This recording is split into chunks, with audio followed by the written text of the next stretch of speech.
La parole est à Madame Marie-Louise Faure.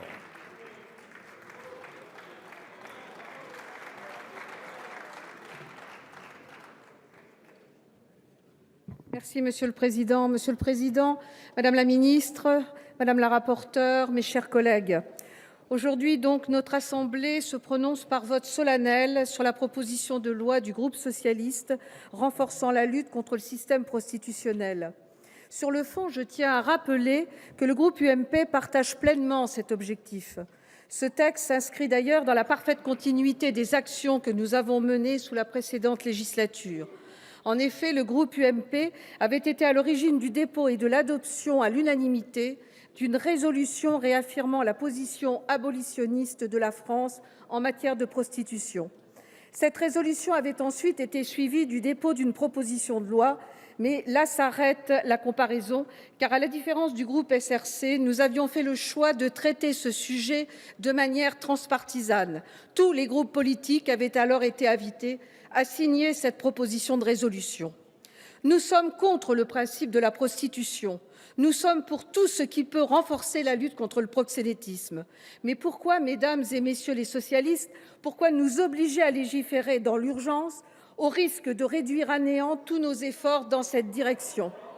Les débats que nous avons eus dans cet hémicycle ont montré la précipitation dans laquelle a dû travailler la commission spéciale et la confusion de certaines réponses qui n'ont pu nous être faites.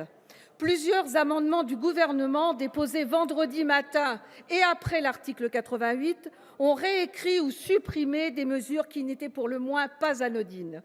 Le Gouvernement a supprimé le filtrage des sites internet sur l'ordre de l'autorité administrative, dispositif pourtant voté par la commission spéciale.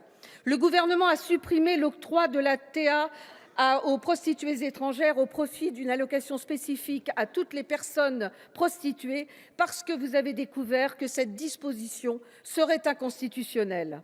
À l'article 16, qui instaure la pénalisation du client, un amendement qui prévoit que la récidive du client constitue un délit et pas une simple contravention a été adopté avec la sagesse du Gouvernement. Ainsi, alors que la pénalisation des clients fait particulièrement débat dans l'opinion, le Gouvernement n'a pas été en mesure de nous donner une position clairement définie. Concernant la suppression de l'article de racolage à l'article 13, nous avons été obligés de vous arracher que c'était un choix politique et non une nécessité juridique. Or, en supprimant ce délit qui va de pair avec la pénalisation du client, nous nous privons de moyens d'action et d'investigation, surtout contre les proxénètes, et aucune disposition ne vient compenser cette perte. D'ailleurs, concernant la cyberprostitution, vous n'avez même pas cru bon attendre que le groupe de travail sur la cybercriminalité qu'a mis en place le ministre de l'Intérieur rende ses conclusions. Enfin, s'agissant du coût et du financement de la réforme, nous n'avons obtenu de vous que des réponses partielles, arrachées par la ténacité de notre collègue de Courson. Au final, si nous partageons votre ambition, vous n'avez pas su lever nos doutes. Parce que nous avons à cœur la qualité de la loi et son applicabilité, nous estimons que les dispositions prises dans cette proposition de loi ne permettront pas de lutter efficacement contre le système prostitutionnel et nous estimons que cette lutte mérite un travail législatif plus approfondi. Au-delà du fond, certains d'entre nous se sentent instrumentalisés par votre gestion partisane de l'ordre du jour. Certains d'entre nous se sentent caricaturés lorsqu'ils émettent des doutes. Comme un certain nombre de nos collègues sur plusieurs bancs de cette Assemblée, nous avons été choqués par la condescendance de Madame le ministre des droits des femmes. Et cette proposition de loi, brandie tel un étendard de vertu par les tenants de ce texte, crée un profond malaise.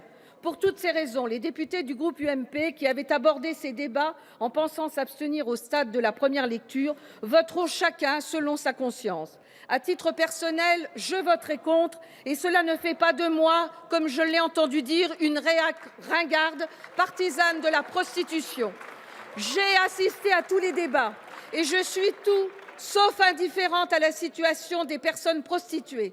Je pense juste qu'elles valent davantage qu'un texte à ce stade inabouti, voire contre-productif, qui risque de faire plonger les prostituées dans encore plus de clandestinité, moins d'hygiène et plus de violence. Merci. Merci, madame.